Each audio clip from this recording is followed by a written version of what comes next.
Hare Krishna, Hare Krishna,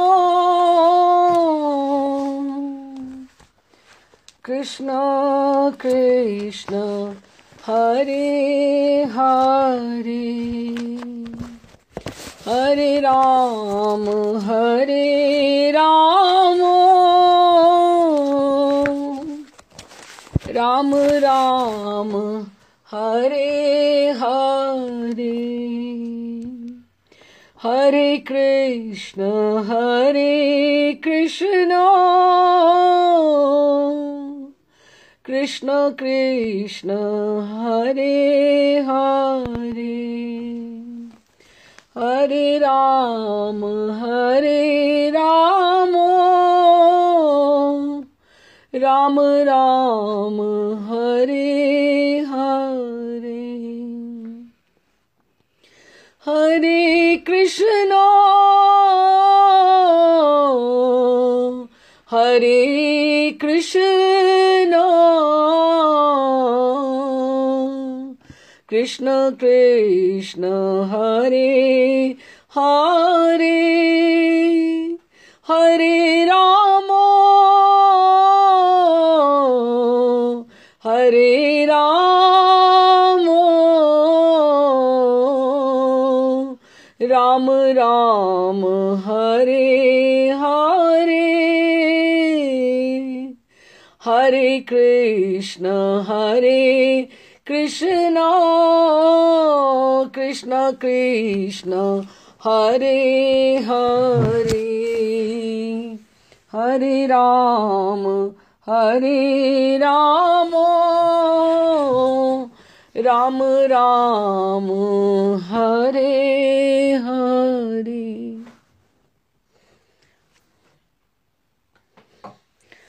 Shri Krishna Chaitanya Prabhu Nityananda, Shri Advaita Gadadhar Shivasadi Gaur Bhakta Vrinda, Rupa Sanatana Bhatt Raghunatha, Shri Jiva Gopal Bhatt Das Raghunath, एही छय गोसाई कौरी चरण वंदना, यहाँ हैते विघ्नाशे अभीष्ट पुराण, अभीष्ट पुराण, अभीष्ट पुराण.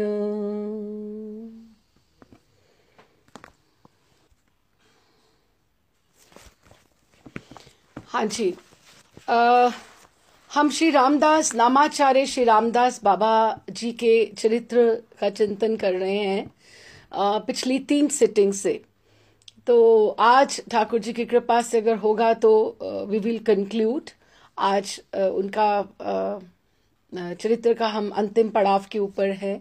उनके जो कार्य हैं जो उन्होंने किए अपने जीवन काल में, पहली सिटिंग में हमने उनका बचपन का पढ़ा, फिर उनकी दीक्षा का, और उनके जो गुरु भाई ललिता माँ सखी जी और नवदीप चंद्र हुए उनके बारे में हमने सुना. तो आज हम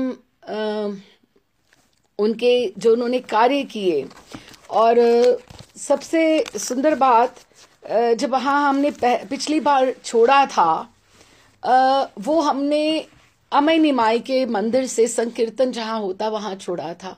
हम वहीं से प्रारंभ करना चाहते हैं क्योंकि मेरा मन अभी तक वहीं ठहरा हुआ है.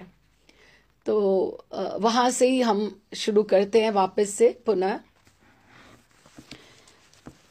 ये कार्तिक पूर्णिमा का संकीर्तन है और बाबा नामाचार्य बाबा जी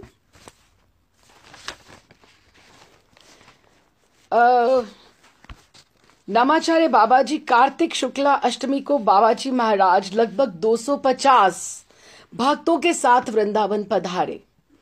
तो ये कार्तिक मास का क्या महात्म्य है और क्यों इस तरह से वो आते थे उसके बारे में हम आज समझेंगे. पहले अष्टमी को वो श्री निवासाचार्य प्रभु का सूचक कीर्तन, सूचक जो शोक में किया जाता है उनकी तिथि के ऊपर, तो वहां निवासाचार्य प्रभु का सूचक कीर्तन होता था। और नवमी को श्री गोपाल गुरु जी का सूचक कीर्तन कार्तिक में, और चतुर्दशी को अक्रूर घाट पर गौर आगमन कीर्तन के पश्चात पूर्णिमा के बाद उन्हें श्री गौरांग महाप्रभु का वृंदावन भ्रमण कीर्तन करना होता था। तब लेखक ये जो थे अवध बिहारी लाल कपूर, वो कहते आगरा में रहते थे। ये हमने सारा प्रसंग पढ़ा था, और कैसे तब उनकी दीक्षा नहीं हुई थी इनके शिष्य गौरांग दास बाबा से, और ये आए हुए थे। तो he was around 42 years old, ये अवध बिहारी लाल कपूर जी। तब ये आगरा में ही रहते थे, तो इन्होंने ये सब दर्शन खुद किया हुआ है। तो ये अमय निमाई मंदिर जो है वहां से शुरू होता था और वहीं पर विश्राम होता था। अब हम ये समझते हैं कि इसका क्या महात्म्य क्या है, क्या महिमा क्या है, क्यों इतने भक्तों के साथ 250, और पहले महाराज जी खुद आया करते थे और आज चित्रपट के रूप में आते हैं। आज चित्रपट के रूप में वहां कलकत्ता से आते हैं महाराज जी, और उनके शिष्य उनको चित्रपट के रूप में लेकर आते हैं।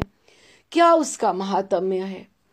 और दूसरी बात ये कि गौरांग महाप्रभु का जो अमय निमाई का दारू विग्रह है, जिन्होंने दर्शन किए हैं, मैंने पिछली बार दर्शन भी भेजे थे, तो वो उतने ही बड़े लंबे विग्रह हैं, राधा भावित विग्रह हैं। वो बिल्कुल राधा भाव की झलक उनमें साक्षात दिखाई देती है। वो उतने ही बड़े हैं जितना महाप्रभु का स्वरूप था। पहले वो जो विग्रह था रामदास बाबा जी के होते हुए पूरा का पूरा विग्रह जलूस में जाया करता था, लेकिन अभी उसकी पालकी जाया करती है कि उस तरह से। अब हम समझें कि देखिए, अब रथ यात्रा है। कल हमने सबने रथ यात्रा इधर दर्शन किया। रथ यात्रा क्या है? एक पुरी में श्री मंदिर से पुरी से श्री मंदिर से जो गुंडीचा जाना है, वो ठाकुर जी की द्वारिका से लेकर वो वृंदावन की यात्रा है। और जो उस रस्सी को, क्योंकि ठाकुर जी इतने हताश हैं, इतने ठाकुर जी जगन्नाथ जी जो का स्वरूप है ना, वो जगन्नाथ जी का प्रसन्नचित्त स्वरूप नहीं है, वो जगन्नाथ जी का रोता हुआ स्वरूप है। वो उनका करुणामय स्वरूप है, जो वो स्वयं करुणार्ध हैं। वो स्वयं रो रहे हैं और वो घर जाना चाहते हैं, वो वृंदावन जाना चाहते हैं। और जो उनकी रस्सी को हाथ लगाकर वो उनको खींचकर गुंडीचा वृंदावन की तरफ ले जाता है, वो जो घर भूल गया हो, जो उनकी ठाकुर जी की यात्रा में उन्हें घर ले जाने में जो सहायक होता है, वो ठाकुर जी का अपना हो जाता है। एक भूले भटके इंसान को जो हाथ पकड़कर उसके घर छोड़ाए, वो उसका अपना ही तो होगा ना। तो रथ यात्रा में जो सहयोगी होते हैं ठाकुर जी के, इस यात्रा में ठाकुर जी उससे बहुत प्रसन्न होते हैं, उस पर बड़ी कृपा बरसाते हैं, क्योंकि ठाकुर जी यूं खड़े हैं, जगन्नाथ जी यूं खड़े हैं रोते हुए कि मुझे मेरे घर पहुंचा दो। और वो गुंडीचा में सब इतने दिन वहां पे करेंगे, खूब वो वृंदावन रस का आस्वादन करते, वृंदावन के व्यंजन का भोग लगता है। उसका जो वहां का मेन्यू होता है वहां से फर्क होता है, श्री मंदिर से फर्क होता है। हालांकि बनाने की, सिद्ध करने की परिपाटी वही है, वैसी ही रसोई वहां भी बनी हुई है, सब कुछ वैसा ही है, लेकिन वो वृंदावन वेश से, वृंदावन भाव से वहां पे गुंडीचा में वास करते हैं। तो ये क्या है? ये एक भाव है ना। अब इतने बरस बीत गए, क्या जरूरत है? बड़ी गाड़ियां आ गई, ट्रक आ गए, गाड़ी में बिठा के जगन्नाथ जी को ले जाया जाए। क्यों इतना बड़ा लाखों की तादाद में, और उसके अरेंजमेंट के लिए पुलिस होती है, सब कुछ व्यवस्था की जाती, इतने यात्री आते हैं। हर प्रभुपाद जी की कृपा से देश विदेश में ये सब रथ यात्राएं होती हैं और हम सब इसके सहभागी बनते हैं, सहयोग देते हैं, हम उत्सव का आनंद लेते हैं। तो ये क्या है? एक भाव है ना, भाव की प्रधानता है। भक्ति वही तो है ना, एक भाव की प्रधानता है। तो अभी कार्तिक जब 5,000 साल पहले जब भी महाप्रभु को चैतन्य महाप्रभु को भगवान कृष्ण को अक्रूर जी वृंदावन से ले गए तो सारा वृंदावन विरह में डूब गया, उनके वृंदावन विरह में डूब गया। और 500 साल पहले जब चैतन्य महाप्रभु राधा भाव भावित गौरांग के रूप में जब वो आते हैं वृंदावन, तो वो कार्तिक पूर्णिमा की तिथि है। ये उस उत्सव की महत्वता है। हम थोड़ा सा ये पढ़ते हैं कार्तिक ये 500 साल पहले क्या हुआ था जब महाप्रभु वृंदावन आए थे। हम उस स्थिति को देखकर उस भाव के आश्रय में, फिर हम रामदास बाबा के आश्रय में, फिर हम चलेंगे उस संकीर्तन की ओर कि वो संकीर्तन कहाँ बढ़ता है और इसका क्यों इतना महात्म्य है, क्यों इतना सैलाब का सैलाब, कलकत्ता से विशेषतः आने की क्या जरूरत है, क्यों इतना महत्व है। और उन्होंने ये अपने जीवन का लक्ष्य ही बना लिया था रामदास बाबा ने। किसी आचार्यों की तिथियां हो, किसी का तिरोभाव हो, किसी पे प्रादुर्भाव तिथि हो, तो सबके वहां पहुंचना ये साक्षात एक उस दिन कृपा को प्राप्त करना है। हम कहीं भी रहते हो। मुझे याद है एक भक्त की, मैंने एक महिला भक्त थी, उनकी मैंने कथा पढ़ी, और क्या रहती वो वृंदावन से बहुत दूर थी, और बस सुबह अपने ठाकुर जी की सेवा करना और कैलेंडर में एक बार देख के अपने पति के कान में ये डाल देना, अपने घर के बच्चों के कान में ये डाल देना, आपको पता है आज राधा अष्टमी है। अच्छा, तो आज राधा अष्टमी है, तो क्या हुआ, राधा अष्टमी का भाव जुड़ गया सबकी स्मृति में। आपको पता है आज गोपाल भट्ट जी का प्रादुर्भाव है, आज श्रीरंगम में बहुत बड़ा उत्सव हुआ होगा। क्या हुआ, एक भाव जुड़ गया। वो कहीं भी रहती हो, एक तिथियों, एक कैलेंडर के महात्म्य से, उसके माध्यम से उसने ठाकुर को पा लिया। और उसके जो पति थे उन्होंने भी उसके जाने के बाद इन तिथियों का इस तरह से आदर किया कि वो स्मृति में उसका विचरण, जो स्मृति थी उसकी, इस तरह से। आपको पता है आज निवासाचार्य जी का दिन है, आज गोपीनाथ प्रभु प्रकट हुए थे, आज मधु पंडित जी की तिथि है, आज रूप गोस्वामी पाद का तिरोभाव है, सनातन। तो इन आचार्यों की क्या है, तिथियों से हम साक्षात एक प्लग लग जाता है, एक डायरेक्ट कनेक्शन का, और हमारे यही सही सगे संबंधी हैं जिसको हमें स्मरण करना चाहिए। हमारी स्मृति में ये हम भरेंगे तो बाकी धीरे धीरे सब निकलेगा। तो हम पहुंचते हैं कि जब महाप्रभु आते हैं कार्तिक पूर्णिमा पे, क्या होता है इस तरह से। शुभ कार्तिक पूर्णिमा के दिन प्रभु ने वृंदावन में पदार्पण किया है। ये हम कहां पहुंचे, 500 साल पहले चैतन्य महाप्रभु का समय में। ठीक है, कालिया दमन रिध में, कालिया दमन जहां पे उन्होंने बचपन में स्नान किया था ठाकुर ने, वहां पे रिध में स्नान, रिध गड्ढे को बोलते हैं, हृदय भी गड्ढा है ना, हम सब कुछ भरते रहते हैं उसमें। इस तरह से कालिया दमन रिध में स्नान करके यमुना के किनारे किनारे प्रस्कंदन तीर्थ, द्वादश आदित्य, कौन सा, जहां पे मदन मोहन जी का मंदिर है, केशी घाट आदि लीला स्थलियों का दर्शन किया। गोपेश्वर महादेव गए, इमली तलाह वंशी वट गए, फिर श्री कृष्ण की रास स्थली देख वे प्रेमानंद में मूर्छित होकर गिर पड़े। क्यों, अब हम ये समझें, क्या, क्योंकि वो विरहनी उन्मादनी राधा रानी हैं, और वो वृंदावन में आकर किसको ढूंढ रहे हैं, वो भगवान कृष्ण को ढूंढ रहे हैं। और गोपेश्वर के पास जाकर उन्होंने गुहार लगाई कि हे गोपेश्वर, महाप्रभु गए चैतन्य महाप्रभु गोपेश्वर के पास और उनको गुहार लगाई कि हे गोपेश्वर, बोलो बोलो, हे गोपेश्वर, कहाँ कौथा अमारो प्राणेश्वर, कि मेरे राधा रानी गोपेश्वर महादेव से पूछ रही हैं कि मेरे प्राणेश्वर भगवान कृष्ण कहाँ हैं, क्योंकि वो उस समय विरहनी उन्मादिनी वो अपने उसी भाव में हैं जहां वो 5000 साल पहले थे। ठीक है, फिर यमुना तट पे जाते हैं और ढूंढते हैं, हे काली यमुना, हे श्री यमुना जिसने कालिया दमन किया था, वो मेरा काला सोना कहाँ है, वो काला कृष्ण कहाँ है, यहाँ तो मुझे नहीं दिखाई दे रहे। तो उनके कीर्तन से वृंदावन मुखरित हो उठा। वो एक स्थली को देखकर प्रेमानंद में मूर्छित हो गिर पड़ते।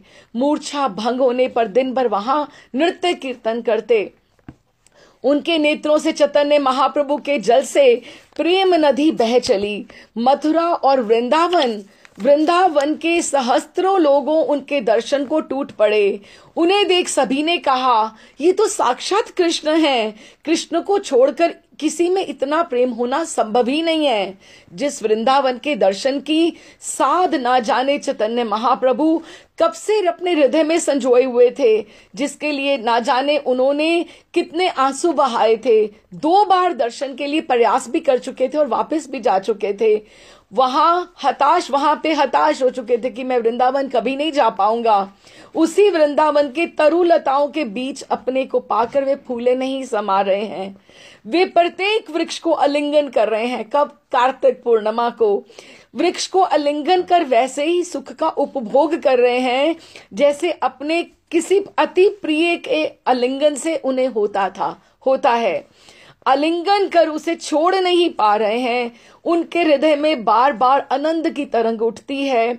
ऐसी प्रबल तरंग की मूर्छित हो पड़ते हैं। तरुलता इतने दिन के बाद अपने प्राण धन काले कन्हई को गौर कन्हई के रूप में पाकर उनके ऊपर प्रेम पूर्वक पुष्प वृष्टि कर रहे हैं। वृंदावन देखिए प्रेम का स्थान है।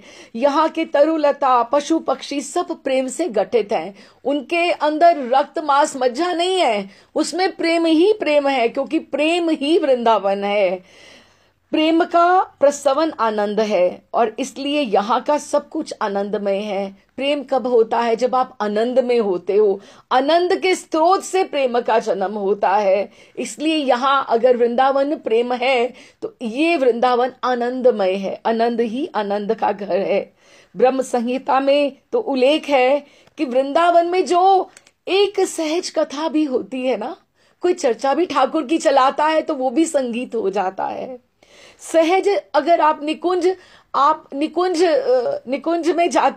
की गलियों में आप निकलते हो तो वो एक नृत्य की तरह हो जाता है। महाराज श्री बहुत बार बताते थे, कहते हमारा वो हम सब्जी लेने किसी को भेजते थे, किसी अपने बारे में बात करते थे किसी शिष्य को, तो वो कहता था साइकिल पे मैं अभी जल्दी होकर आया, तो देर लग गई तो क्या, अरे तुमने इतनी देर लगा दी, कहाँ रह गए थे? कहते बस मैं गया था, सब्जी वाला वही तो है। फिर मैंने कहा झट से गोपीनाथ राधा रमन जी गोकुलानंद सब पास में से होता ही आऊं, सप्त देवालय हो ही आऊं, तो ये सब्जी लेना हुआ कि भजन का अंग हो गया। वहां तो चलना भी नृत्य है। वो चलना एक एक पग के ऊपर जो वृंदावन में आप चलते हो, ठाकुर बलिहारी होते हैं। हमारा भाग्य हमारे सौभाग्य की सीमा होती है जब हम वृंदावन में एक एक कदम हमारा पड़ता है। ये ब्रह्म संहिता में लिखा है। मदन टेरवाले महाराज भी कहते हैं वहां जो चिड़िया गाती है वो तो चिड़िया नहीं है, ऋग्वेद के श्लोक हैं जो चिड़िया भी गाती है। वृंदावन का हम कहाँ तक तुलना करेंगे?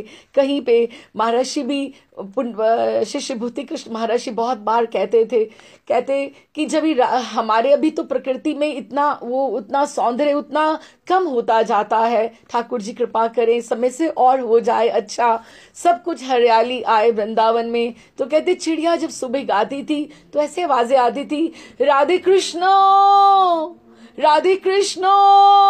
और मोर जैसे डोला करते थे। वृंदावन में कितने मोर थे। तो उन्होंने प्रभु इस समय वृंदावन के भाव से भावित हैं, इसलिए वे जिधर भी जाते हैं। 500 साल पहले की बात है, वृंदावन तो वन ही था, तो वो नाचते कूदते जाते हैं। तो वृंदावन के मयूरी उनके आगे आगे नाचते हैं। मृगों के यूथ और गैया के झुंड भी उनके साथ हो जाते हैं, उनको छोड़ना नहीं चाहते, क्योंकि आज उन्होंने अपने काले कन्हई को गोरे कन्हई के रूप में पाया है। शुक सारी आकर ठाकुर के कंधे के ऊपर बैठ जाते चैतन्य महाप्रभु के, उन्हें भय नहीं लगता और प्रभु उनसे प्रेमालाप करते हैं और वे राधा कृष्ण का गुणगान करके उन्हें तृप्त करते हैं। कौन कौन शुक सारी गाते हैं, राधा कृष्ण की बातें उन्हें सुनाते हैं चैतन्य महाप्रभु को। और प्रभु मृगों को एकदम से ऐसे भुजाओं में बंद कर लेते हैं, उनका आलिंगन करते हैं, उनका मुख चूमते हैं, उनके नेत्रों से तो अश्रुधार बह जाती है। मृग भी प्रेम विहल होकर अश्रु विसर्जन करने लगते हैं। प्रकृति जो है वो ठाकुर जी के कार्तिक मास पूर्णिमा को चैतन्य महाप्रभु के आने का स्वागत करती है, क्योंकि वो दिन 5000 साल के बाद जो हमें वहां पे मिला, वो चैतन्य महाप्रभु के रूप में वो हमारे ठाकुर वहां पर आए और मिलित युगल के रूप में आए। और संध्या समय प्रभु ने अक्रूर तीर्थ पर जाकर विश्राम किया। दूसरे दिन प्रातः काल चीर घाट पर स्नान कर यमुना किनारे एक इमली के वृक्ष के नीचे बैठकर कीर्तन किया। कविराज गोस्वामी ने चैतन्य चरितामृत में लिखा है, वह कृष्ण लीला के समय का प्राचीन वृक्ष था, जो आज भी वह वृक्ष विद्यमान है, जो इमली तला के रूप में है, जहां पे महाप्रभु सामने बैठे। अभी तो हम परिक्रमा का रास्ता देखते हैं ना, वो वहां पे कुछ नहीं था, सीधी यमुना जी ही थी। तो महाप्रभु ने वहीं सामने सब लीलाओं का चिंतन किया बैठकर समाधि में वहां पर। तो बहुत सुंदर दर्शन है इमली तला में, जहां पे चैतन्य महाप्रभु ने। तो इस उपलक्ष्य में मनाई जाती है कार्तिक पूर्णिमा कि इतने सालों के ठाकुर जो गए हुए थे तो वो आए। अब उसी के आश्रय में यही भाव, जैसे रथ यात्रा का भाव है, उनको गुंडीचा लेकर जाते हैं, तो ये भाव पहले तो अमय निमाई के रूप में आया, अब अमी निमाई के चित्रपट के रूप में आता है और नामाचार्य रामदास बाबा का चित्रपट आता है। लेकिन जब बाबा जी थे, रामदास बाबा जी थे, तो स्वयं अमय निमाई को लेकर चलते थे और ये उद्घोषित करते थे कि देखो देखो कि महाप्रभु स्वयं आए हैं। हम अगली बार जब मधुसूदन गोस्वामी का चरित्र पढ़ेंगे तो हम उसके में अमय निमाई का भी चरित्र पढ़ेंगे, तो उससे हमें और थोड़ा इसमें इस चरित्र के ऊपर प्रकाश पड़ेगा कि किस तरह से अमय निमाई वहां पर वृंदावन में उनका आगमन हुआ। तो ये 6 घंटा 8 घंटा ये जलूस पूरा का पूरा नाम संकीर्तन चलता है। कैसे? अमय निमाई से चलिए हम चलते हैं साथ में, आप मेरे संग, हम रामदास बाबा के आश्रय में हम साथ में चलते चलते उनके आश्रय में हम आगे बढ़े। और क्या बोलते हैं, एक ही भजन है, क्या है? आमाधेर आमाधेर आमाधेर प्राण गौरा राय। जब भी किसी बात को 3 बार कहा जाता है ना, तो वो पक्का हो जाता है। कहते हैं वो पक्का, उसमें जैसे 3 बार बोलो तो उसको वो पक्की बात हो गई। तो आमादेर का अर्थ क्या है? हमारे हमारे हमारे। आमादेर आमादेर आमादेर आमादेर प्राण गौरा राय, की हमारे प्राण कौन है? गौर हैं और वो आज वृंदावन आए हैं।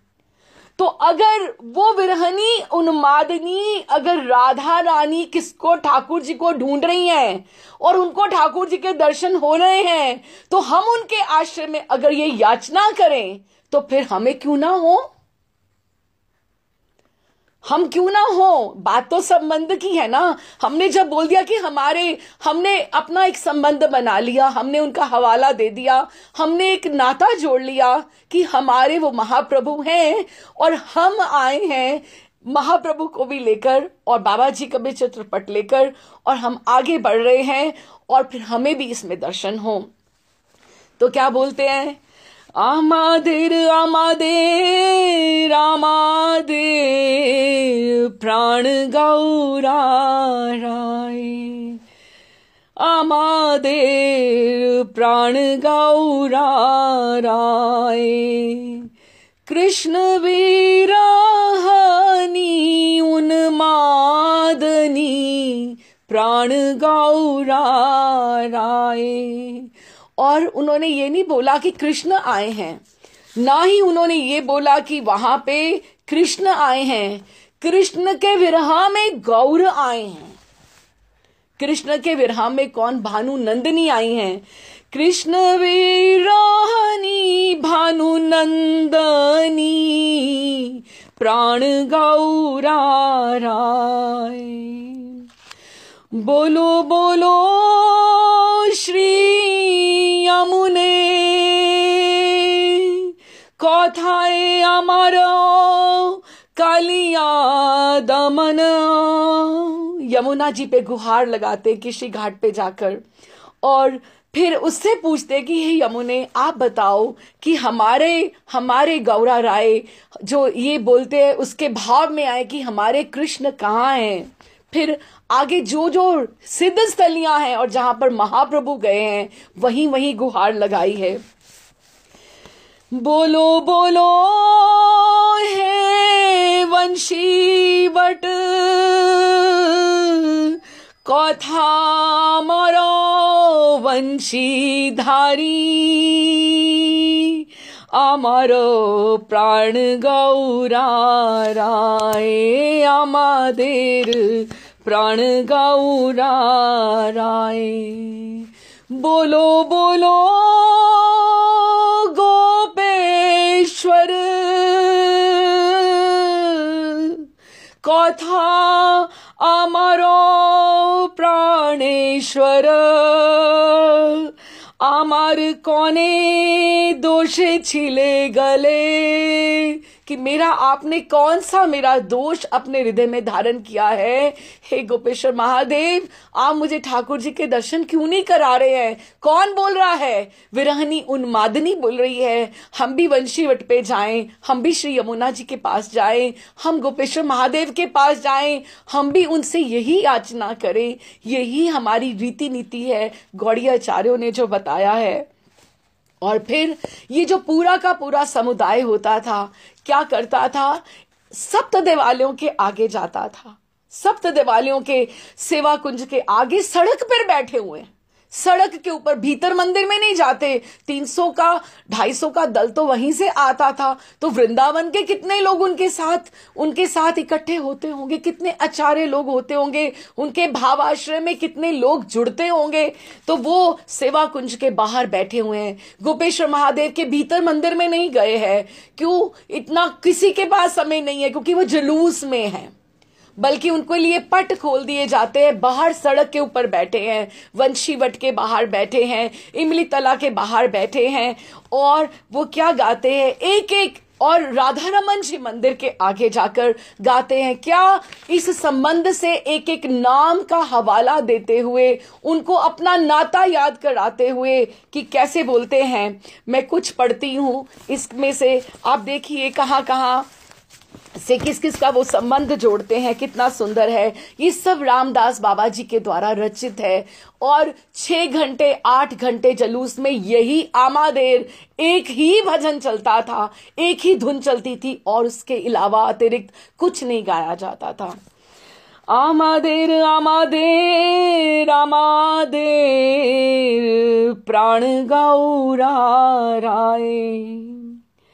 आमादेर आमादेर आमादेर सीतानाथ आनंदी। आमादेर सीतानाथ आनंदी। आप समझते जाइएगा सीतानाथ आनंदी कौन है? जो अद्वैताचार्य को आनंद प्रदान करने वाले हैं। ये अद्वैताचार्य के मंदिर के सामने, जब ये सीतानाथ का मंदिर जो गोपीनाथ बाजार में है, जो जगन्नाथ जी का जो मंदिर है, उसके आगे आकर ये गान होता था, सीतानाथ आनंदी। आमादेर आमादेर आमादेर प्राण शची दुलालिया। आमादेर प्राण शची दुलालिया। किसी को किसी के माँ के नाम के साथ संबोधन करो तो उसको बहुत प्रिय लगता है। तो प्राण शची दुलालिया, हे शची के दुलाल, आप कहाँ हो? आमादेर आमादेर आमादेर गदाधर प्राण बंधुआ। ये पंच तत्व का पहले उन्होंने किया। गदाधर प्राण बंधुआ, ओ आमादेर गदाधर प्राण बंधुआ। आमादेर आमादेर आमादेर श्रीवास अंगनेर नटुआ, ओ आमादेर श्रीवास अंगनार नटुआ। श्रीवास के आंगन में नाचने वाले नटुआ, नृत्य करने वाले आप कहाँ हो? आमादेर आमादेर आमादेर प्रभु निताई पागल करा, ओ आमादेर निताई पागल करा। जो नित्यानंद को पागल करने वाले, उन्मत्त करने वाले हैं, हे महाप्रभु आप कहाँ हो? ये पंच तत्वों को प्रणाम करने के बाद फिर रूप गोस्वामी की तरफ बढ़ते हैं। आमादेर आमादेर आमादेर श्री रूप रिध केतन, ओ आमादेर श्री रूप रिध केतन। ये संबंध बना के चलने वाली बात है कि हम भी इन आचार्यों के, हम भी इनके हवाले से, इनके नाते से आपसे याचना कर रहे हैं। आमादेर आमादेर आमादेर श्री सनातन रे गति, ओ आमादेर श्री सनातनेर गति।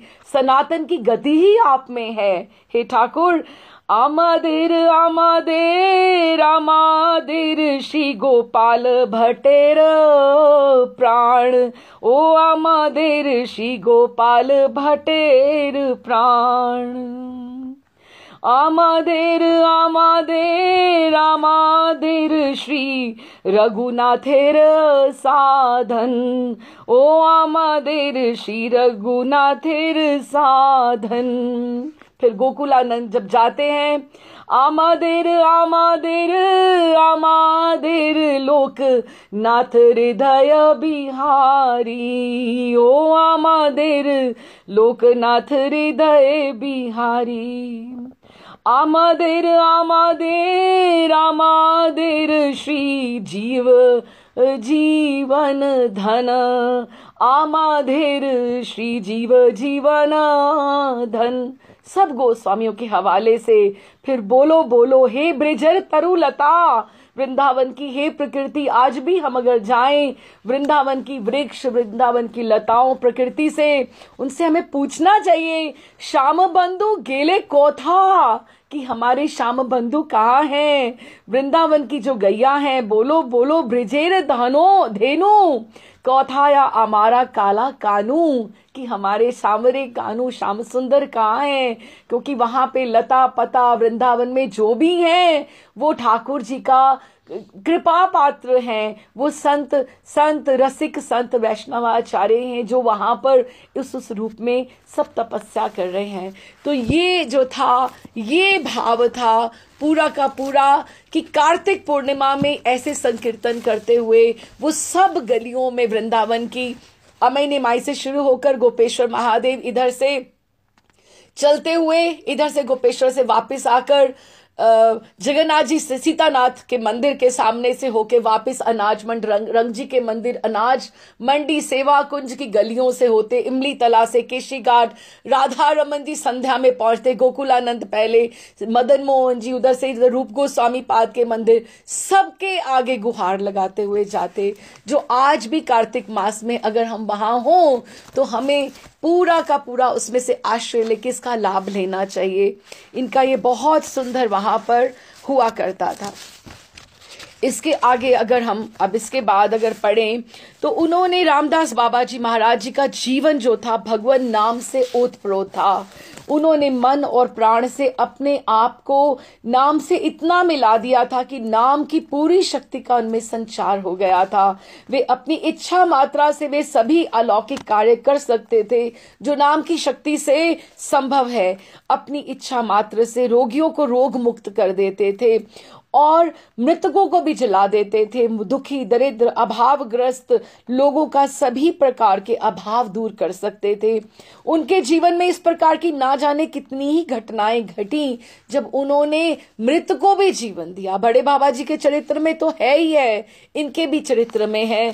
कुछ एक घटनाओं का उन्होंने यहाँ पे उल्लेख किया है कि एक बार बाबा विष्णुपुर में अपने शिष्य सुचांद रक्षित के घर ठहरे हुए थे, तो तार आया। जो सुचांद उनका जो शिष्य था, उसके भगनी पति अर्थात बहन के जो बेटे थे, बहन के जो पति थे, वो कॉलरा से आक्रांत होकर कलकत्ता में, ये विष्णुपुर में है और वो कलकत्ता में उन्होंने शरीर छोड़ दिया है।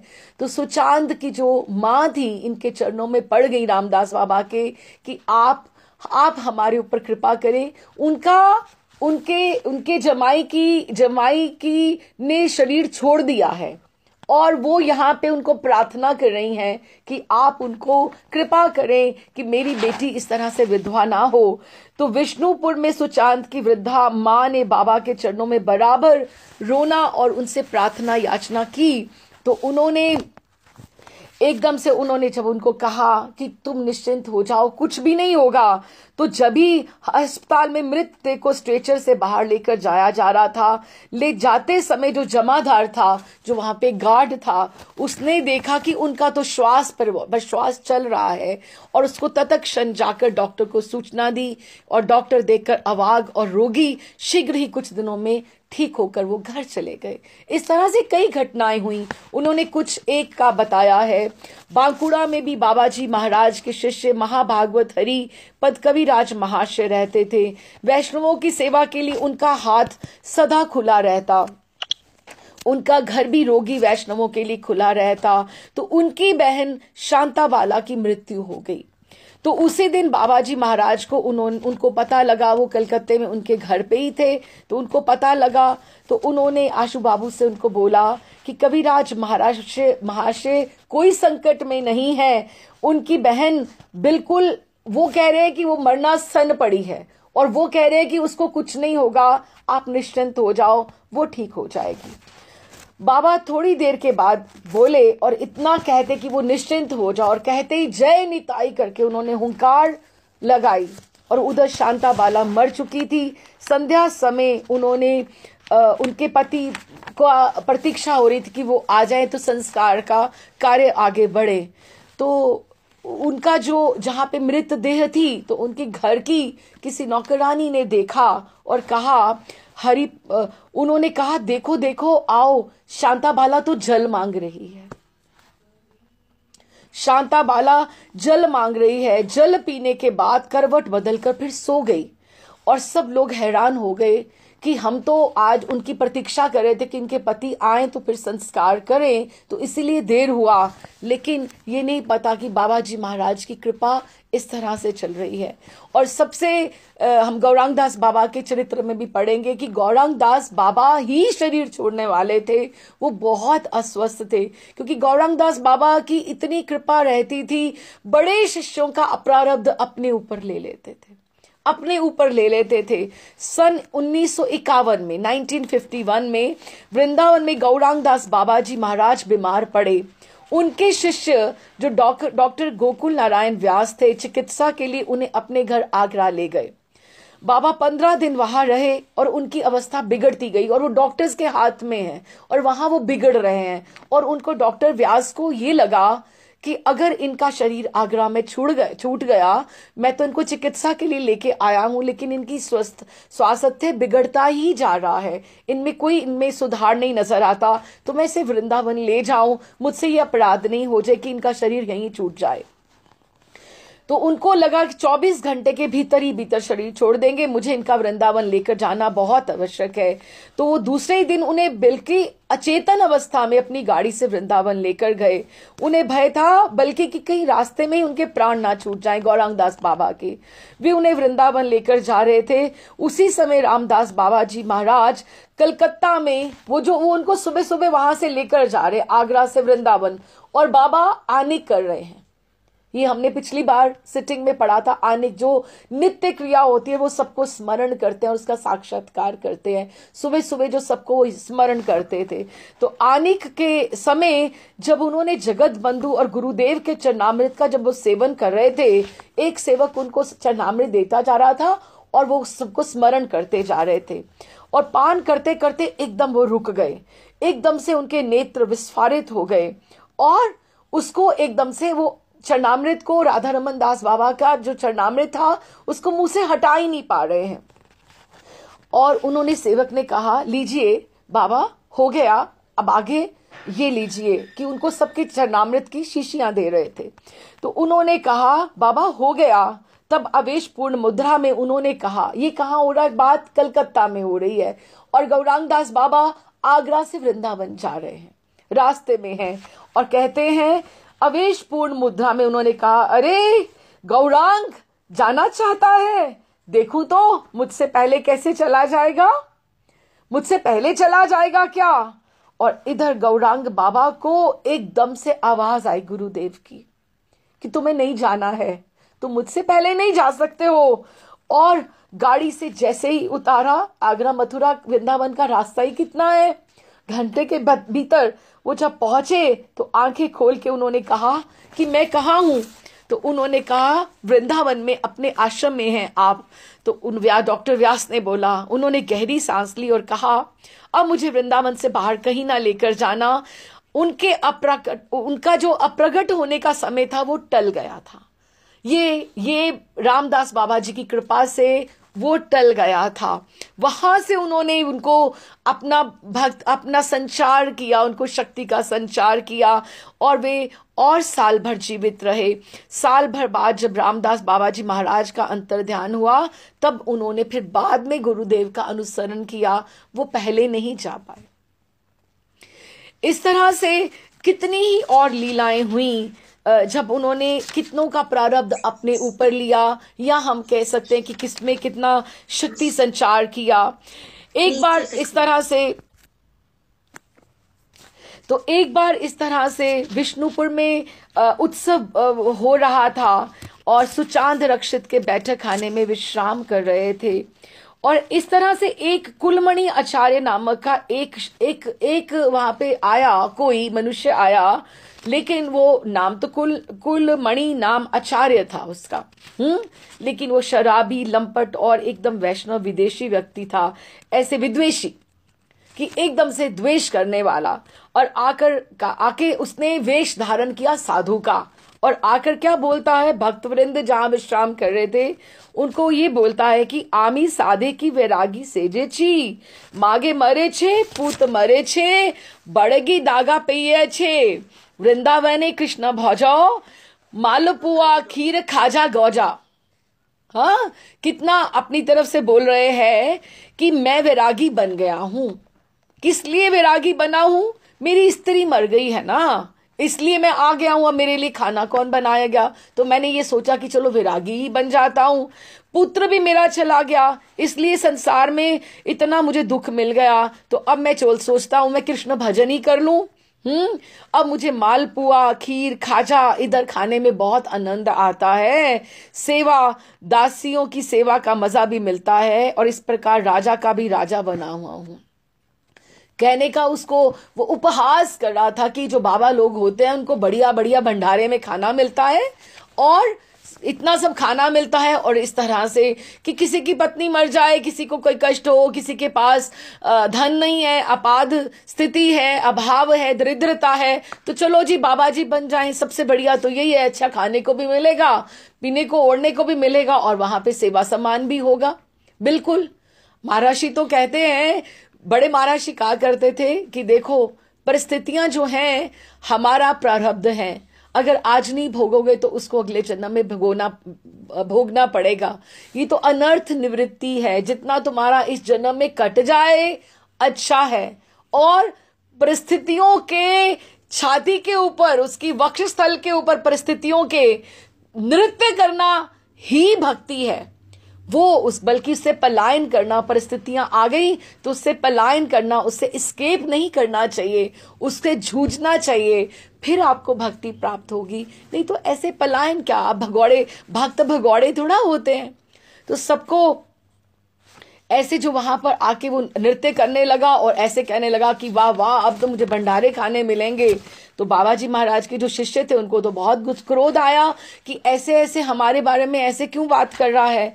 लेकिन बाबा जी ने फिर भी उसको आगे बढ़कर गले लगाया और कहा, देखो ये जिस वेश को ये धारण करके आया है, ये वेश का सम्मान करो। ये बाबा जी अगर ये बनकर आया है, ये ब्रिज में ये गोविंद भजन करने का वेश है। अगर पूतना की सदगति हुई तो उस सदवेश से हुई कि वो तो धाय मां बनकर आई थी ना। आई तो किस आशय थी, चाहे जहर पिलाने आई थी वो बात और थी, लेकिन वो दुग्ध पिलाने आई थी उसको, चाहे उसने जहर लगाया था, लेकिन उसका आशय वो और होगा। लेकिन ये वेश है इसका, और इसके करने के महात्म में से पूतना को भी गोविंद के चरणों की प्राप्ति हुई थी। इसलिए अपने शिष्यों को उन्होंने समझाया कि आपको इसको क्रोध करने की आवश्यकता नहीं है, इस वेश की, इस मर्यादा की रक्षा करनी चाहिए। वो सम्मान नहीं कर रहा तो अलग बात है, तुम तो सम्मान करो, इसको मारने के बजाय बल्कि इसको प्रणाम करो जो इसने वेश को धारण किया है, और इस पुण्य के फलस्वरूप इसको ये वेश धारण कर वृंदावन में गोविंद भजन करने के अधिकारी बने। ये सुनकर सारे भक्त वृंद कुल मणि आचार्य की तरफ देखे कि बाबा जी ने ऐसा आदेश दे दिया कि इनको प्रणाम करो, और उन्होंने कहा, एकदम से कुलमणि का बाबा जी के दर्शन करते ही एकदम हृदय परिवर्तित हो गया और कहा, आप साक्षात नित्यानंद हैं, मेरा उद्धार करें। और वो रोने लगे और बाबा जी के नेत्रों में भी आंसू आ गए। उन्होंने उसे सांत्वना दी और हाथ से उसको एकदम से आलिंगन करते उसको विदा किया। अगले दिन वो मस्तक मुंडाए, तुलसी की माला तिलक धारण करे, फिर बाबा जी के आगे आया, उपस्थित आया, कहता, आज मैं किसी का उपहास नहीं, मैं आपसे क्षमा याचना करने आया हूं। और फिर उन्होंने, बाबा जी ने उसे दीक्षा दी और उसको गोपाल दास बाबा जी से, महाराज जी से वेश दिलाया और उसे मंत्र देके इसको दीक्षा दी। नाम हुआ उसका कृष्ण किंकर दास। कृष्ण किंकर दास ने प्रभुपाद ब्रजेंद्र गोस्वामी के मंदिर में सेवा की और कृष्ण भजन करने लगे।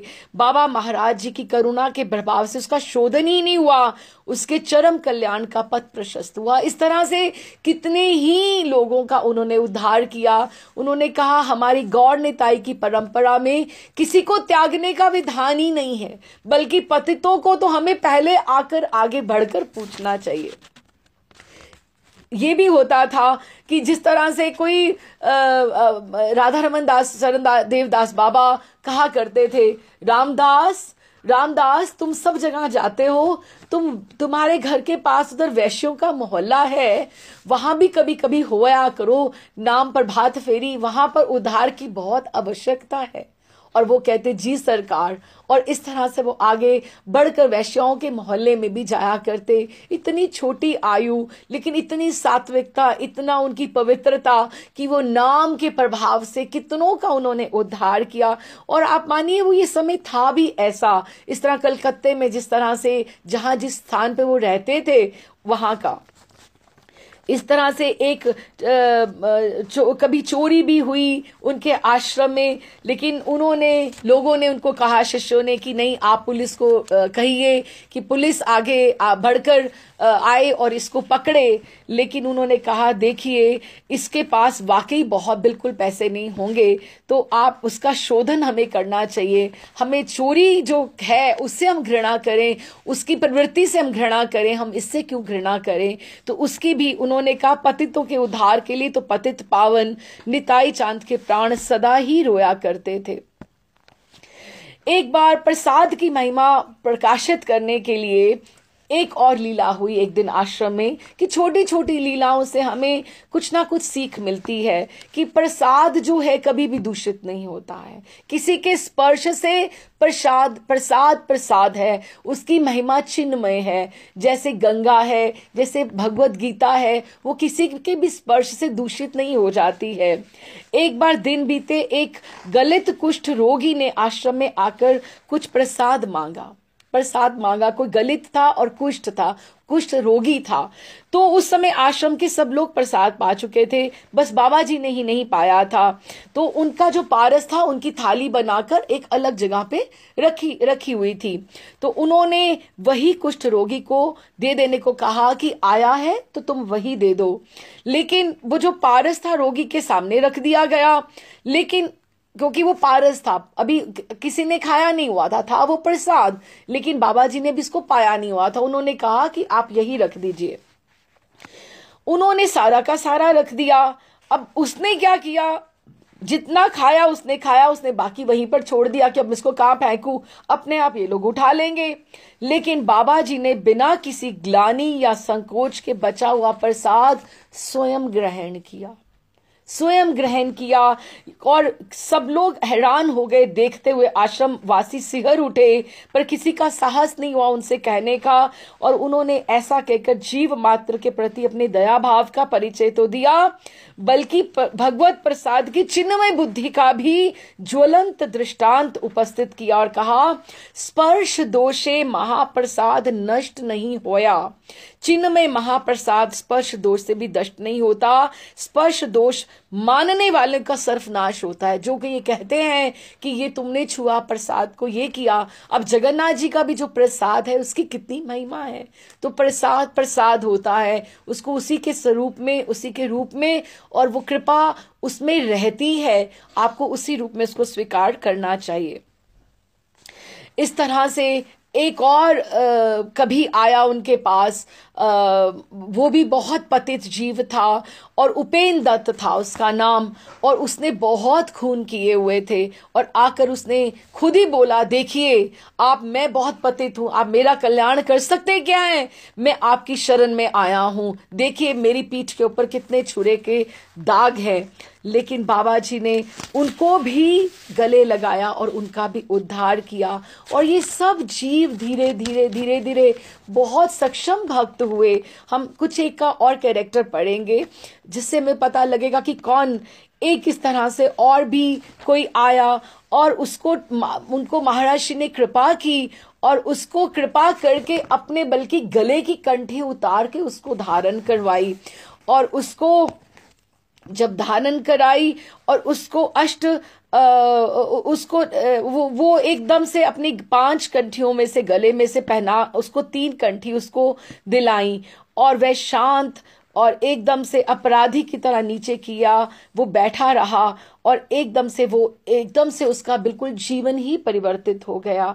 इस तरह से बाबा जी महाराज जी ने कृपा की। एक बार क्या हुआ कि बाबा जी का अष्टप्रहर का कहीं संकीर्तन था और आमंत्रित किया गया है। तो वर्धमान स्टेशन से जब उतरे बाबा जी, तो 30 भक्तों के सहित वो पैदल जा रहे थे। वो आराम बाग ऐसी कोई जगह थी, वहां पर जा रहे थे। श्रावण का महीना था और एकदम से बारिश हो गई। रास्ते में कीच, सावधानी से पांव रखते हुए सब चले जा रहे हैं। पर खोल करताल को संभाल के अपनी अपनी चादरों में लपेट के, सिर के ऊपर अपनी आलिंगन में लपेट के कि वो बिगड़ नहीं जाए, सब उसको संकीर्तन को खोल करताल की ध्वनि करते हुए, कीर्तन भी साथ में गाते भी चल रहे हैं। यकायक बारिश होती प्रचंड रूप धारण किया और रास्ते में घुटनों तक जल हो गया। वृष्टि रुकने का आसार नहीं था। कुछ दूर जाकर उन्होंने आराम बाग शहर के बाहर, अभी वहां पहुंचे नहीं है, वहां उसके बाहर उनको एक वृद्धा की फूस की छत वाला घर मिला वहां पर। और उसके बरामदे में सबने शरण ली कि चलो एक घर तो मिला। वहां पर सब लोग 30 लोग थे, खड़े हो गए। कीर्तन तो चलता ही रहा। क्रमशः कीर्तन ने और धीरे धीरे जोर पकड़ा, क्योंकि बारिश भी हो रही थी, तो आगे बढ़ता गया। बाबा जी महाराज का शरीर अष्ट सात्विक भावों से विभूषित होने लगा और वे अपनी सुध बुध खो उठे। उधर आराम बाग से जहां उनका संकीर्तन होना था, वो भक्तगण वहां से उनको ढूंढते ढांढते वहां तक पहुंच गए कि इतनी बारिश हो रही है, ये लोग कहां अटक गए। उन्हें खोजते खोजते जब वहां पहुंचे तो उन्होंने देखा यहां तो खूब संकीर्तन हो रहा है, तो हम भी अपना तामझाम लेकर सब यहीं आ जाते हैं, सब लोग यहीं आ जाएं। तो उन लोगों ने धीरे धीरे धीरे धीरे उस वृद्धा के घर में ही संकीर्तन होने लगा। और कीर्तनानंद में विभोर बाबा जी महाराज उनकी साथियों को शहर में ले जाना संभव नहीं था, बल्कि 8 प्रहर की जो व्यवस्था थी वो वृद्धा के घर में ही होने लगी। वृद्धा के घर के आंगन में ही शमियाना पड़ गया। धीरे धीरे बारिश भी हट गई, रोशनी की भी व्यवस्था हो गई। 24 घंटे का संकीर्तन था। दूसरे दिन शहर के बहुत से भक्त आकर भी कीर्तन में योग देने लगे। और उस वृद्धा के भाग्य की आज कोई सीमा नहीं। देखो, उसने कभी सोचा भी नहीं होगा कि मेरे घर में ऐसे अष्टप्रहर संकीर्तन होगा। युवावस्था में उच्छृंखल थी वो। उच्छृंखल रहने के कारण वो समाज से च्युत थी कि समाज वालों ने उसको अलग कर दिया था, क्योंकि उसका यौवन काल अच्छा नहीं रहा था। हम बात ये कर रहे हैं कि निताई गौर की परंपरा में, महाप्रभु की परंपरा में, आप जो जातिच्युत भी हो, जो पतित भी हो, जो ठाकुर जी की शरण में आ गया, जैसा है वैसा है, उसको अपनाने का एकदम से उनको आज्ञा है कि वो पतित पावन है, करुणा सागर है। आपको अपने आप को आप ठीक करके गए, अपने आप को संभाल कर गए, तो आप क्या गए, तो आप करुणा सिंधु की, आपने करुणा के ऊपर आपने भरोसा कहाँ किया। तो कृपा सिंधु तो तभी कृपा करेंगे ना, दीनानाथ तो तभी वो है ना पतित पावन। जब पतितों के ऊपर कृपा करेंगे, अच्छे भले आचार्यों पे ही केवल कृपा करेंगे, तो पतित पावन वो कहां से कहलाएंगे। तो वे समाज च्युत थी और कभी भी कोई भला आदमी उसके घर नहीं आया था। वृद्धावस्था प्राप्त करके अब उसका जीवन अंधकारमय हो रहा था और पश्चाताप की अग्नि उसके हृदय में धू धू कर जल रही थी। पर आज छप्पर फाड़ कर देखो, प्रभु की कृपा उस पर बरस पड़ी। उसका घर पुण्यमय कीर्तन स्थली में परिणत हो गया। अष्ट प्रहर कीर्तन यज्ञ के प्रभाव से उस पथ भ्रांता, भ्रष्टा और समाज के द्वारा परित्यक्ता नारी के जीवन में प्रारंभ हुआ भक्तिमय जीवन का अमृत प्रवाह। उसका एकदम से अमृतमय जीवन हो गया। उसने बाबा जी महाराज जी से दीक्षा ली और घर जमीन बेचकर वृंदावन चली गई। दीक्षा के बाद बाबा जी महाराज ने उसका नाम रखा सत्यदासी। सत्यदासी वृंदावन में सत्य अनुशीलन करके धन्य हुई। इस तरह से आगे भी बहुत से चरित्र हैं, बहुत सी कथाएं हैं जहां पर बाबा जी ने बहुत च्युत उनके ऊपर कृपा की। लेकिन एक बात जो बहुत अच्छा, एक और ऐसे ही कथा आती है। सोनामुखी नगर की एक नयनतारा देवी की कहानी भी बाबा जी की महाराज की करुणा का एक बहुत बड़ा उदाहरण है और माना जाता है। नयनतारा नाम था। नयनतारा जो सोनामुखी थी, वो एक संभ्रांत घर की ब्राह्मण घर की एक लड़की थी। परिवार के लोग सब शिक्षित थे, तो नयनतारा की भी उच्च शिक्षा हुई और उसका विवाह वाराणसी के काशी के एक धनी व्यक्ति के एकमात्र पुत्र से कर दिया। पुत्र विद्वान तो था पर रूपवान नहीं था। अब देखो, उसमें कोई अच्छी बात तो नहीं है ना। वो कह रहा है कि वो विद्वान था और लेकिन रूपवान नहीं था। लेकिन नयनतारा को वो उसको मन से पति स्वीकार ही नहीं कर पाई। वो एक स्वर्णकार के साथ भाग गई। नयनतारा में कोई अच्छी बात नहीं है, ठीक है, वो ब्राह्मण घर से है सब कुछ, लेकिन वो भाग गई। लेकिन स्वर्णकार का लड़का उसे दिल्ली, आगरा, लखनऊ आदि बहुत से स्थानों में घुमाता हुआ कलकत्ता ले आया। कलकत्ते में कुछ दिन उसके साथ रहकर उसने उसे त्याग दिया। नयनतारा निरुपाय होकर पितृगृह चली गई कि किसी का अतीत इतना बुरा हो कि उसका कुछ अच्छा नहीं हुआ। तो कुछ दिनों के बाद वह बांकुड़ा जाकर वैश्याओं के मोहल्ले में वैश्यावृत्ति से जीवन निर्वाह करने लगी। एक बार अहेतु की कृपाकारी बाबा जी महाराज नगर कीर्तन करते उधर से चल रहे थे। उनके गुरु का आदेश था, तो वो कभी कभी वैश्याओं के मोहल्ले में भी जाया करते थे। तो उन्होंने करुणा बड़ी दृष्टि से उसकी ओर देखा। देखते ही उसके हृदय में आमूल परिवर्तन हो गया, एकदम से कृपा वर्षण हुई। दूसरे दिन उसने बाबा जी महाराज की से शरण ग्रहण की और दीक्षा की प्रार्थना की, और शीघ्र अपनी सारी संपत्ति सबको बांटकर वो सिर मुंडाकर एक वस्त्र और थोड़ा सा बस सामान लेकर वृंदावन चली गई। उसके पश्चात उसका बहुत दिनों तक कोई संवाद नहीं मिला। लेकिन क्या हुआ, सन 1933 में जब बाबा जी महाराज जब कार्तिक पूर्णिमा पे जाया करते थे, तो उसके उपलक्ष्य में वृंदावन गए। उनके साथ बहुत से भक्त और गोस्वामी गण भी थे, और वो निधिवन के सामने बैठे संकीर्तन कर रहे हैं। जिस तरह से हमने पढ़ा कि ऐसे जाया करते हैं और स्वप्न विलास निधिवन की कीर्तन कर रहे हैं, क्योंकि निधिवन में तो रात्रि की ही लीला है, सेवा कुंज में तो रात्रि की लीला है। और क्या गा रहे हैं, वृंदावन कुंज निकुंज ही निवसिए, तुहुबर नागर कान, अहरनिश तुहारी दर्श बिन झूरत, तेजब सबहु प्राण। और क्या संकीर्तन कर रहे हैं, हे कृष्ण, हे नागरवर, मैं जानती हूं कि तुम वृंदावन के कुंज निकुंजों में सतत निवास करते हो, पर मुझे ही दर्शन नहीं देते हो। तुम्हारे दर्शन के बिना मुझसे अब रहा नहीं जाता। मैं तुम्हारे विरह में देखो दिन रात रो रही हूं, और अब मैं रोते रोते प्राण त्याग दूंगी। ये वो भजन गा रहे हैं, ये सुनते सुनते उसी में से एक महिला मूर्छित होकर भूमि पर गिर गई। उसकी मूर्छा ही भंग ना हुई, और उसने सचमुच ही, जब बात हो रही थी कि मैं प्राण त्याग दूंगी, तो उसने प्राण त्याग दिए प्रभु के दर्शन बिन रोते रोते। और आप मानिए वो कौन थी, वो ये नयन तारा थी। वो नयन तारा थी जिसे पतित जानकर समाज ने त्याग दिया था। वे बाबा जी महाराज की कृपा से परम वैष्णवी हो गई थी। वृंदावन निधिवन के सामने वो वास करती थी। उसका जैसा अंत हुआ, वैसे बड़े बड़े संत महात्माओं का भी अंत नहीं होते देखा गया। वे निधिवन में गुरुदेव के चरण कमल में गुरुदेव से निकुंज लीला का गान सुनते सुनते उसी पद के भाव में निकुंज में प्रवेश कर गई। गुरु भाई बहनों ने उसका देह चंदन माला से भूषित कर उसे अपने कंधे पर ले जाकर यमुना तट के ऊपर उसका संस्कार किया। देखिए कि पतितों के ऊपर ऐसे ही उन्होंने कृपा नहीं की, एकदम से सीधी की सीधी कृपा उनके ऊपर इस तरह से हो रही थी। कोई राल, वृंदावन में राल गांव में चला गया, उपेंद्र दत्त जो था वो वहां पे चले गए, कि कितने कितने ही आगे उन्होंने पतितों का उद्धार किया। और ये बाबा जी महाराज जो को महर्षि ने एक बार, राधा रमन चरण देवदास बाबा ने एक बार आज्ञा की थी, और ये बात को हमें भी ध्यान देना चाहिए। This is very important topic of this चरित्र जो मैं स्पर्श करना चाहती थी, कि राधा रमन चरण दास देव बाबा ने कहा था कि भाई राम, किसी नए मठ का निर्माण ना करना,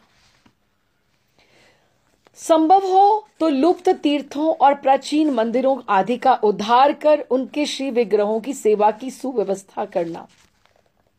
इसीलिए उन्होंने भक्तों के विशेष अनुरोध करने पर भी किसी नए मठ मंदिर की स्थापना ना की, बल्कि ना जाने कितने ही प्राचीन धार्मिक स्थानों पर उन्होंने स्थानों की देवालयों का उद्धार किया, और ना जाने कितनी प्राचीन विग्रहों की सेवा की व्यवस्था की। और इसका सबसे बड़ा जो उदाहरण है, ये पुरी में हरिदास ठाकुर की, नामाचार्य हरिदास ठाकुर की समाधि का स्थल है, जो नामाचार्य बाबा जी ने किया। और इससे पहले भी ये बहुत बड़ी एक सेवा है कि वृंदावन में भी देखिए मंदिर इतने नए बन रहे हैं। अभी तो खैर, पहले तो जब भी प्रभुपाद जी ने कृष्ण बलराम मंदिर का रमन रेती में ही निर्माण किया था, तो उनसे पूछते थे सब लोग कि हमारे मंदिर में कोई आएगा क्या, कि ये तो शहर से बहुत दूर है, क्योंकि तब वो भी रमनरेती भी वन हुआ करता था। लेकिन अगर हम उसके बाद भी अब देखें, परिक्रमा मार्ग के बाहर प्रेम मंदिर, छठीकरा तक अक्षय पात्र, और कितने ही नाम कितने हम गिनाएं कि कितने मंदिर वहां पर बन गए हैं।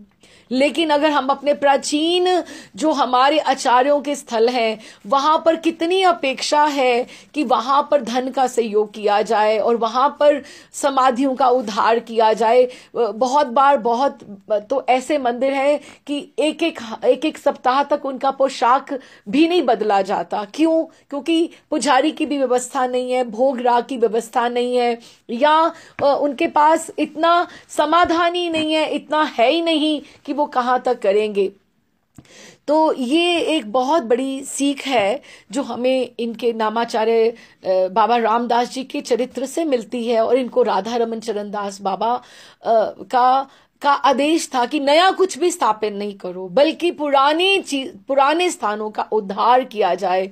और हमें भी हमारे गौड़ी आचार्यों का ये आज्ञा है।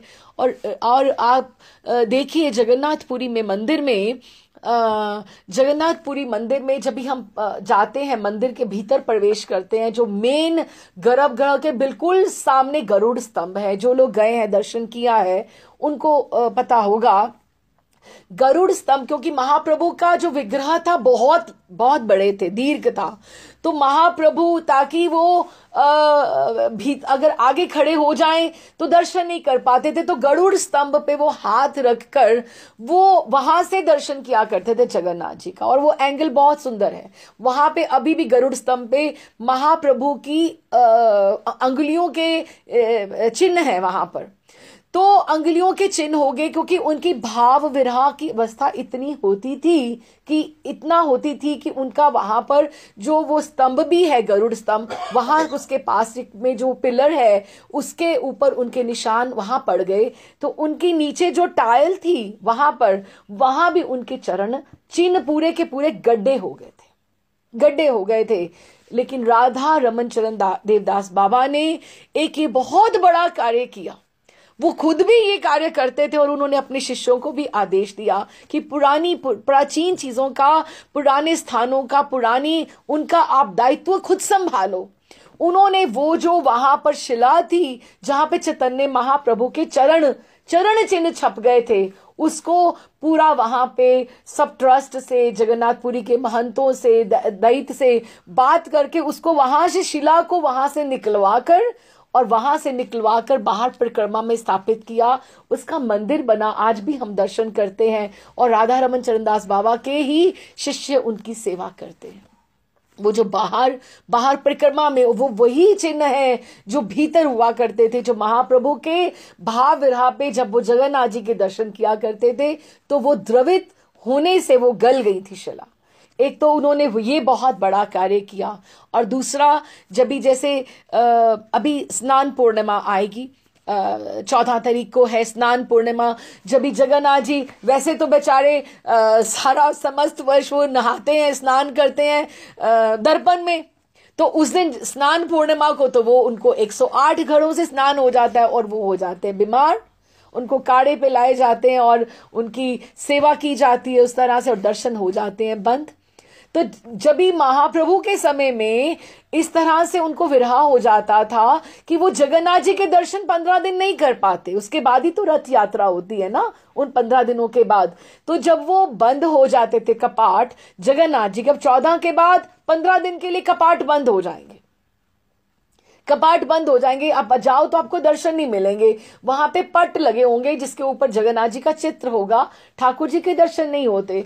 तो चैतन्य महाप्रभु उन दिनों में अलालनाथ, जो थोड़ी ही दूर है, वहां पे जाकर ठाकुर जी के दर्शन किया करते थे। अलालनाथ जी को दर्शन करके अपने आप को सुख देते थे। क्यों? क्योंकि उनको दर्शन के बिना उनका एकदम से विरह और बढ़ जाता था। तो जब ही जाकर वो उन्होंने दंडवत की, महाप्रभु ने जब दंडवत की, तो अलालनाथ पे भी उनके एकदम से पूरी जितनी उनकी दीर्घ काया थी, तो उनकी भुजाओं, उनके घुटनों, उनके वक्षस्थल, उनके हाथों के और उनके चरणों के पूरे चरण पूरे के पूरे चरण पूरे की पूरी शिला के ऊपर छप गए, क्योंकि जब उन्होंने दंडवत की इतना उनका विरह में संतप्त होकर शिला पिघल गई पूरी की पूरी। और लोग आते हैं, दर्शन करते हैं यात्री, किसी को क्या पता है कि ये महाप्रभु का ये स्थान है, कि इसके ऊपर पांव नहीं रखना है, इसको पांव नहीं रखना है। ये राधा रमन चरणदास देव बाबा के ही समय काल में क्या हुआ कि उनको वहां पे नई शिलाओं का निर्माण करना था। अलालनाथ जी के आगे, गर्भगृह के आगे ही तो ये सारी की सारी शिला थी। उनको पता लगा, वो अपने पूरे शिष्यों के साथ वहां गए, सबसे मिल मिलाकर सब प्रार्थना की कि ये शिला को जो टूट जाती, बिल्कुल खंडित हो जाती, उसका भविष्य में कोई दर्शन नहीं कर पाता। जो हमारे महाप्रभु के जो चिन्ह हैं, पूरे उनके विग्रह के चिन्ह हैं, वो पूरी की पूरी लंबी शिला उठाकर उनको खुदवा कर नीचे से उसका एक अलग कमरे में उसको विराजित किया गया और उसके दर्शन होते हैं अलालनाथ में। ये राधा रमन चरणदास देव बाबा ने ये कि प्राचीन चीजों की जो सुरक्षा करना, जो हमारी धरोहर है, नहीं तो आने वाला भविष्य, आने वाली पीढ़ियों को कैसे पता लगेगा कि हमारे कौन आचार्य थे, क्या लीला है अलालनाथ की, कौन बताएगा इन्हें। और रामदास बाबा ने भी ऐसे एक बहुत सुंदर कार्य किया। वो क्या था कि हरिदास ठाकुर की नामाचार्य, उन्होंने भजन साधना तो बकुल वृक्ष के पास, गंभीरा के पास उन्होंने की, सारी उम्र वहां पे आयु में वहां पे रहे। लेकिन जब पुरी में गंगा तट पे महाप्रभु ने अपने हाथों में उनको समाधि एकदम संकीर्तन किया और उनको समाधि दी वहां पर तो जहां उनकी समाधि बनी हुई है, तो क्या हुआ 1907 में क्या हो गया कि वो कलकत्ता का ये जो हरिदास जो ठाकुर जी का मठ था, यहाँ पर उनके महंतों ने वहां पे ईसाइयों से इतना थोड़ा थोड़ा करके कर्जा ले लिया कि वो उसको डिमोलिश करने वाले थे, उसको एकदम से बिल्कुल ढाने वाले थे, बिल्कुल वो समाधि आज जिसका हम दर्शन करते हैं। तो बाबा जी महाराज जी ने उसके वहां पर अनशन कर दिया कि नहीं, ये हमारे आचार्यों की, नामाचार्य हरिदास ठाकुर की समाधि है, इसको कोई नहीं इस तरह से तोड़ सकता। हमारे प्राणों की बलि चढ़ जाए, लेकिन हम इसको, क्योंकि उनको अपने गुरुदेव की आज्ञा थी, ये उनके जीवन काल में एक बहुत बड़ा कार्य रहा। और एक बहुत वर्ष पहले एक कोई महिला थी धनवान घर की, जो 25,000 रुपए, अब देखिए 25,000 उस समय क्या होते हैं वहां पे, 1907 की ये बात है, तो कोई देना चाहती थी तो बाबा जी ने मना कर दिया था। तो फिर उनके शिष्यों ने उसको अप्रोच करके वो 25,000 वो वहां पर देकर हरिदास मठ की समाधि की संरक्षण और वो कर्जा चुकाया, और वहां पर बाबा जी का व्रत तुड़वाया गया और वहां पे समाधि की रक्षा की गई।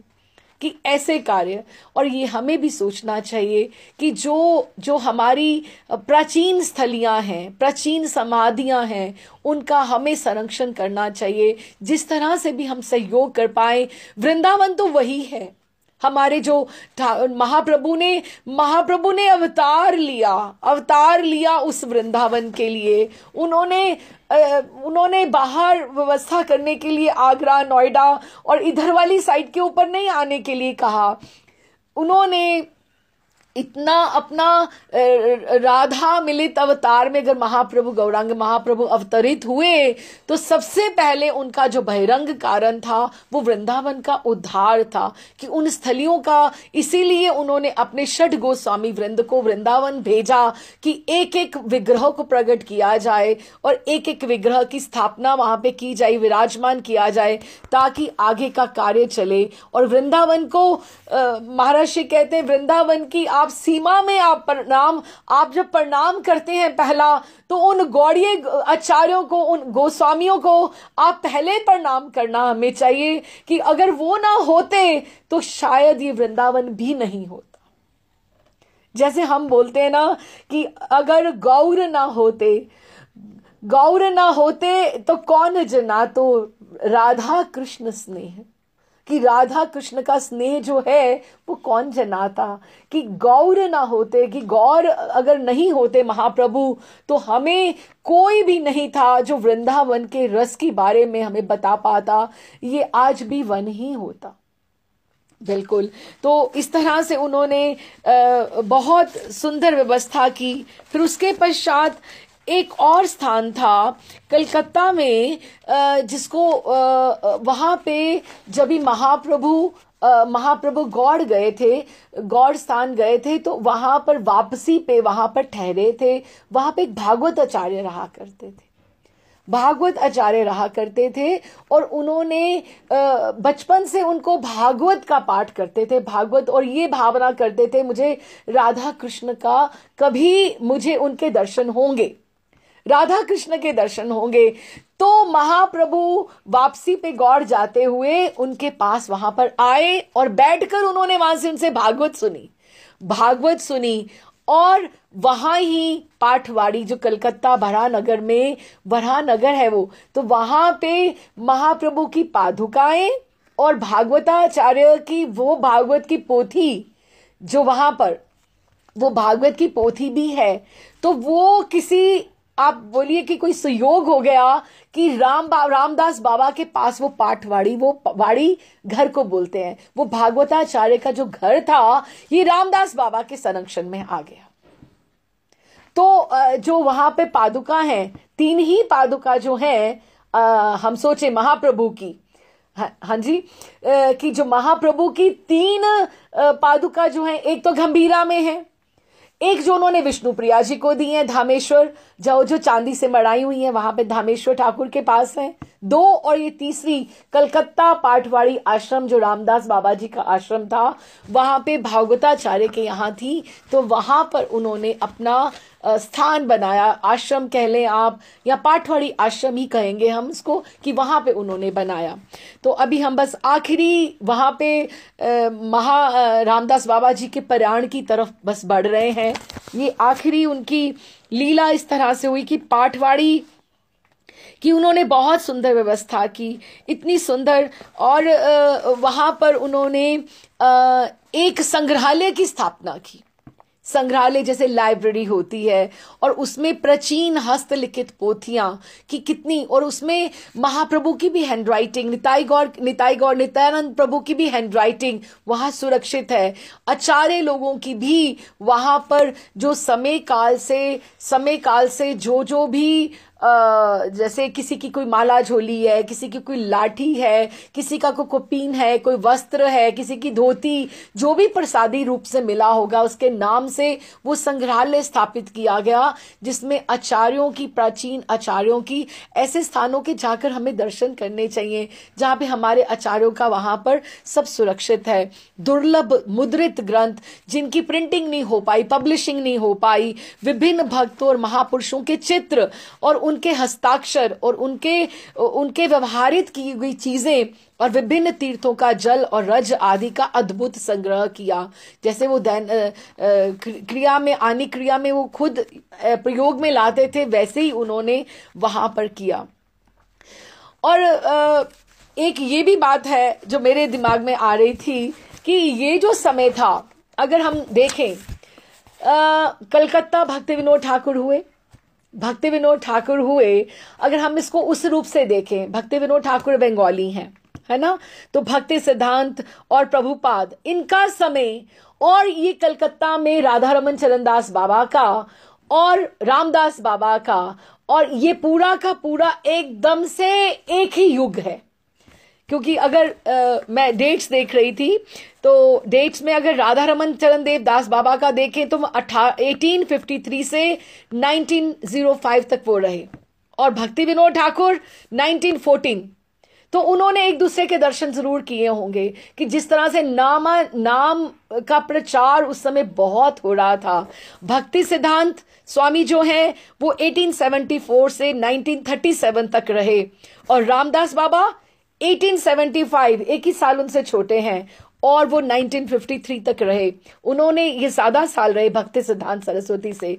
और प्रभुपाद 1896 तो प्रभुपाद भी कलकत्ता में थे और रामदास बाबा भी कलकत्ता में थे। तो भक्ति की लहर आप सोचिए, कलकत्ता में बंगाली होने के नाते उस समय कितनी थी। प्रभुपाद विदेश की तरफ बढ़ गए और इन्होंने इधर का उद्धार किया। और ये समय सारा का सारा वही था कि ये 19th सेंचुरी में जब ये कलकत्ता में ये पूरी भक्ति की लहर ये पूरी की पूरी चल रही थी, तो गौड़ीय संप्रदाय में। तो इसके अतिरिक्त पाठवाड़ी आश्रम में महाराज जी ने नवदीप में सेवा आश्रम और पाठवाड़ी में भागवत चतुष्पाठी की भी स्थापना की। 6 खंडों में श्री राधा रमन जी के पुनीत चरित्र चरित सुधा का प्रकाशन किया और निताई सुंदर के नाम से एक परमार्थिक एक मंथली जो एक मैगजीन होती है उस तरह से उसका प्रकाशन की भी, प्रिंटिंग की भी व्यवस्था की। इस तरह से इतने कार्य किए।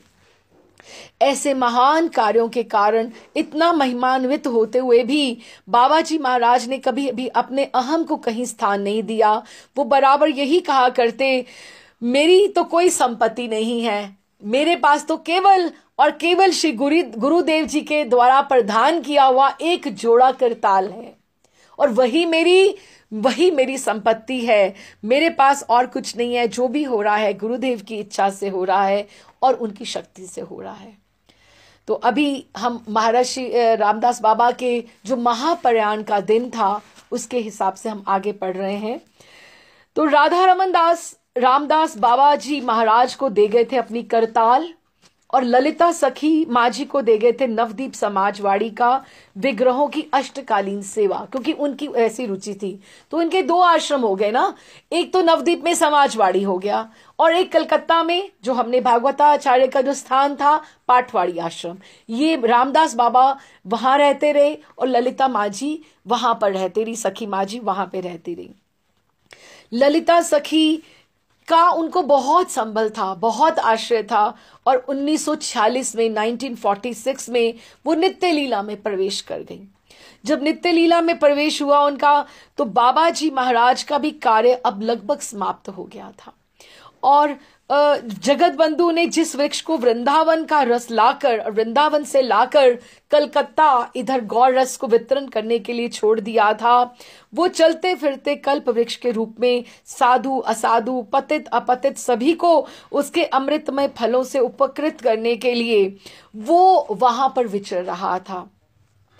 लेकिन 1953 7 साल बाद जब इनके ललिता सखी माँ जी, क्योंकि पाठवाड़ी आश्रम का भी काम पूरा का पूरा देखना था उन्हें और ललिता सखी माँ जी की भी अष्टकालीन सेवा का ध्यान रखना कि उनके बाद कौन कर रहा है, आगे की पीढ़ी को तैयार करना, वो पूरा संचालन करना रामदास बाबा के हाथ में था, क्योंकि उस समय वहीं बड़े थे और he was around 74 years 3 years like that.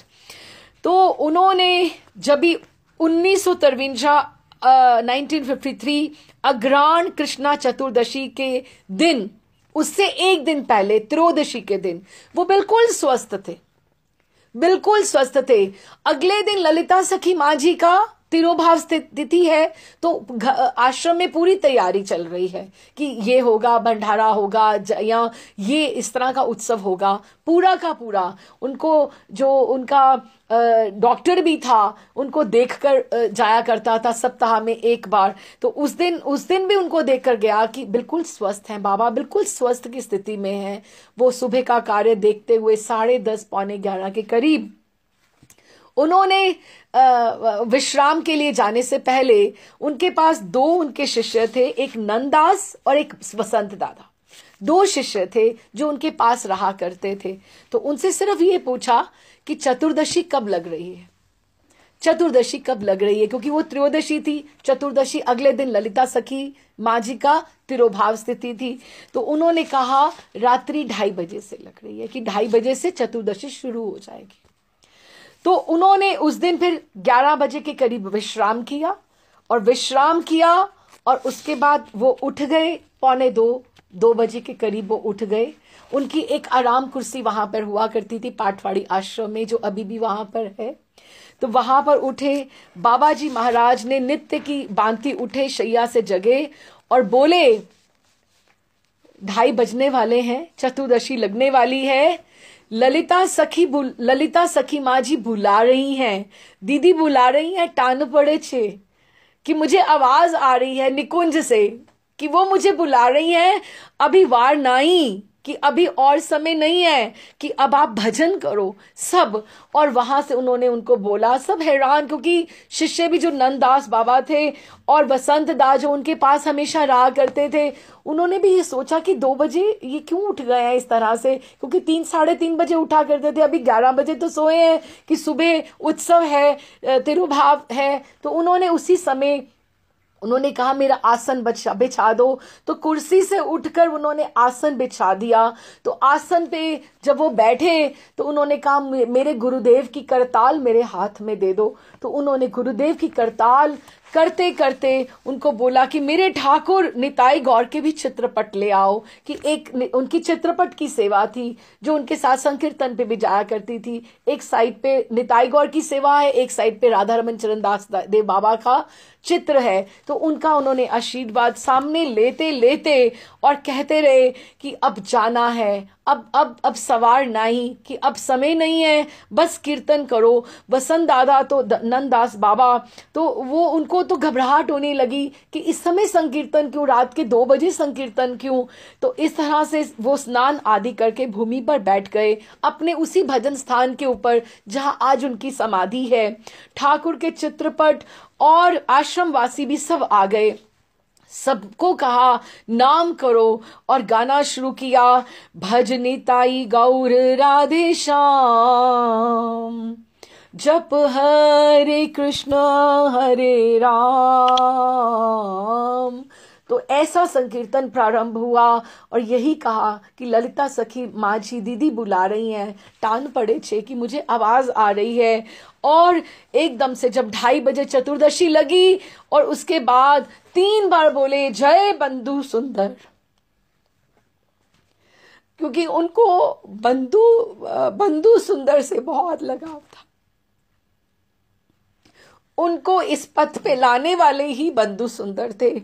जय बंधु सुंदर, जय बंधु सुंदर, जय बंधु सुंदर 3 बार बोला और फिर बोला जय महावीर राधा रमन, अपने गुरुदेव का नाम उच्चारण किया, जय महावीर राधा रमन, जय महावीर राधा रमन कहकर हुंकार भरी। और उसी स्थान पे अपने भजन के आसन पर बिल्कुल स्वस्थ अवस्था में करताल बजाते हुए, नाम करते हुए उन्होंने अपना उसी देह से, वहां से अपनी सिद्ध देह से निकुंज में प्रवेश किया।